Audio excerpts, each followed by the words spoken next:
Shalom sahabat seperjalanan, selamat bertemu kembali dalam layanan audio sahabat seperjalanan. Hari ini adalah hari Minggu 8 Januari 2023. Tema renungan saat teduh kita dengan judul Menerima yang tertolak. Menerima yang tertolak. Firman Tuhan terambil di dalam Mazmur 118 ayat yang ke-13 dan ke-14. Demikian bunyi firman Tuhan. Aku ditolak dengan hebat sampai jatuh, tetapi Tuhan menolong aku. Tuhan itu kekuatanku dan mazmurku. Ia telah menjadi keselamatanku. Mari kita berdoa. Bapa yang di dalam surga, kami saat ini belajar mensyukuri tentang sifat dan karakter ilahi Allah yang maha luar biasa, yaitu menerima yang tertolak. Kami sesungguhnya pribadi-pribadi yang tertolak, yang ditolak, namun Tuhan menerima kami. Dalam nama Tuhan Yesus kami berdoa. Amin. Shalom sahabat seperjalanan yang dikasihi Tuhan. Menerima yang tertolak. Di dalam kondisi pandemik selama 2 tahun, kita melihat ekonomi semakin sulit. Dan sebagai seorang hamba Tuhan, saya pribadi, banyak sekali orang-orang yang memohon pertolongan. Pak Pendeta, tolong carikan pekerjaan buat saya karena kebutuhan ekonomi. Pak Pendeta, tolong doakan saya agar saya bisa masuk kuliah atau masuk sekolah, jangan sampai berhenti sekolah. Sahabat seperjalanan yang dikasihi Tuhan, ada yang meminta, Pak Pendeta, tolong doakan agar saya bisa mendapatkan pasangan hidup yang tepat, karena sudah beberapa kali relasi yang terjadi itu kemudian berakhir dengan berpisah. Sahabat seperjalanan yang dikasihi Tuhan, itulah pengalaman-pengalaman hidup. Kita pun bukankah juga sering mengalami sebuah kehidupan yang seperti demikian. Sewaktu kita mengajukan sesuatu, kita ditolak. Banyak sekali faktor yang kemudian pengalaman ditolak karena kita tidak masuk dalam klarifikasi. Kita tidak memenuhi syarat, maka kita akan ditolak. Dunia ini adalah dunia yang penuh dengan syarat, bukan hal yang buruk, tapi itu memang untuk menjaga sebuah kualitas kehidupan bermasyarakat, kalau itu hal yang baik, agar adanya ketertiban.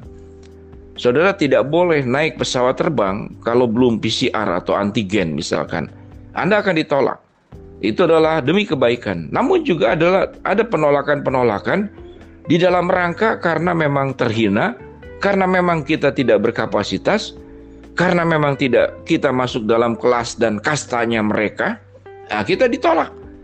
Karena perbedaan warna kulit, karena kita tidak punya kemampuan berbahasa tertentu, kita ditolak. Atau karena kita tidak memenuhi syarat aspek estetika, kecantikan, kepandaian, nilai-nilai, karena kita tidak berpengalaman, atau karena kita usianya sudah lansia. Orang-orang tua pun juga ditolak. Menerima pegawai usia sedemikian, di atas itu kita tidak bisa diterima. Atau kalau kita punya riwayat kesehatan buruk, juga ditolak. Sahabat seperjalanan, itulah dunia. Dunia dengan segala lika-liku penolakannya. Kalau boleh dikatakan, mana peristiwa penolakan yang terjadi dan mana peristiwa penerimaan yang terjadi di dalam dunia ini? Maka sahabat seperjalanan, saya meyakini bahwa lebih banyak penolakan daripada penerimaan. Kalau kita tidak punya apa-apa, kita bukan siapa-siapa, kita tidak punya daya tarik, kita tidak punya nilai jual kalau istilah dalam ekonomi, apakah ada orang menerima? Maka akan lebih banyak menolak. Mungkin ada yang menerima, tapi lebih banyak yang menolak.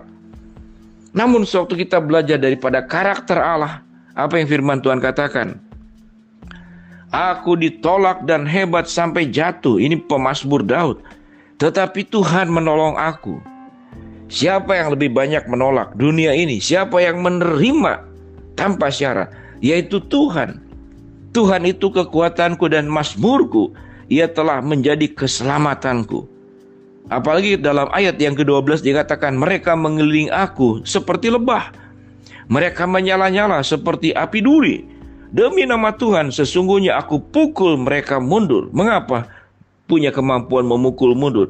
Karena tangan Tuhan, tangan kanan Tuhan yang melakukan keperkasaan. Tangan Tuhan berkuasa meninggikan, tangan kanan Tuhan melakukan keperkasaan. Itu ada pada ayat 15 dan ke-16. Tuhan tidak hanya menerima, tapi Tuhan akan menjadikan engkau sebagai pribadi-pribadi perkasa yang bisa mengalahkan berbagai macam hal kalau Tuhan berkehendak. Dengan demikian, sahabat seperjalanan yang terkasih, apa yang kita pelajari pada renungan saat ini dari tema menerima yang tertolak? Kita belajar tentang kebesaran hati Allah, tentang pengampunan Allah. Di dalam kondisi berdosa kita menolak Tuhan, Tuhan tetap menerima kita. Bayangkan, bagaimana mungkin kita mau menerima orang yang pernah menolak kita? Tidak mau. Apalagi statusnya jauh sekali antara Tuhan dengan manusia. Namun Tuhan hatinya adalah hati yang menerima. Sehingga digambarkan tentang seperti bapa yang menantikan anak yang hilang kembali ke dalam pangkuannya. Itulah sifat Allah. Sehingga apa yang kita pelajari pada poin pelayanan saat teduh ini, kita yang pertama belajar adalah tentang sifat dan karakter ilahi Allah yang luar biasa, yang menerima kita tanpa syarat, menerima kita seutuhnya, menerima kita tanpa ada catatan-catatan. Selama hati kita terbuka sepenuhnya, mempercayainya, menyambut akan kasih dan penerimaannya. Pelajaran yang kedua yang kita pelajari, sahabat seperjalanan, kalau kita banyak mengalami seperti pemazmur Daud, penolakan-penolakan di dalam dunia, tentu itu kita tidak harapkan, kita tidak inginkan. Namun kalau itu terjadi, itulah dunia. Dunia bukanlah Tuhan. Dan tidak hanya dunia yang melakukan, sahabat seperjalanan pun adalah bagian daripada dunia itu sendiri. Dan kita pun sering melakukan perkara-perkara tersebut. Kita sering juga melakukan penolakan demi penolakan. Kalau kita membeli barang 1 kilo, kemudian ternyata kurang, kita pun menolak. Kita ingin yang pas. Kita pun melakukan penolakan.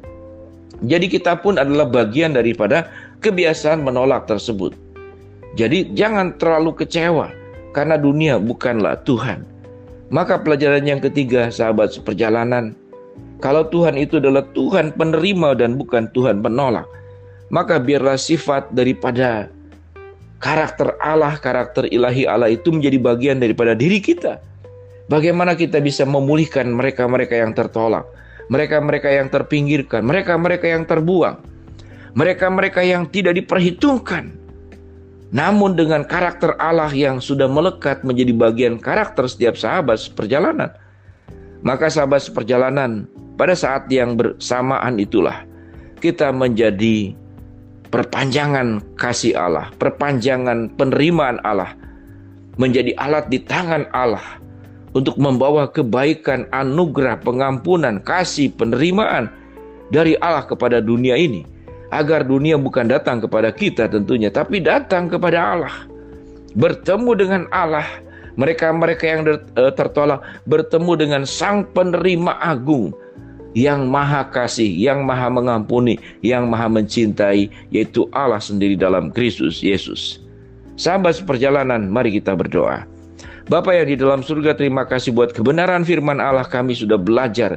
Kami dipanggil untuk penuh dengan penerimaan dan bukan penolakan, belajar daripada kasih dan sifat karakter Allah. Hamba-Mu berdoa buat sahabat seperjalanan yang sedang sakit, Tuhan jamah sembuhkan. Sahabat seperjalanan yang sedang menghadapi masalah, Tuhan bukakan jalan. Sahabat seperjalanan yang sedang berdoa, mengharapkan sesuatu, Tuhan kabulkan sesuai dengan waktu, rencana, dan kehendak-Mu. Dalam nama Tuhan Yesus kami berdoa. Amin. Shalom sahabat seperjalanan, syukurilah semua kebaikan Allah, sifat Allah, dan biarlah kebaikan dan sifat Allah juga menjadi bagian daripada kebaikan dan sifat yang kita miliki. Shalom.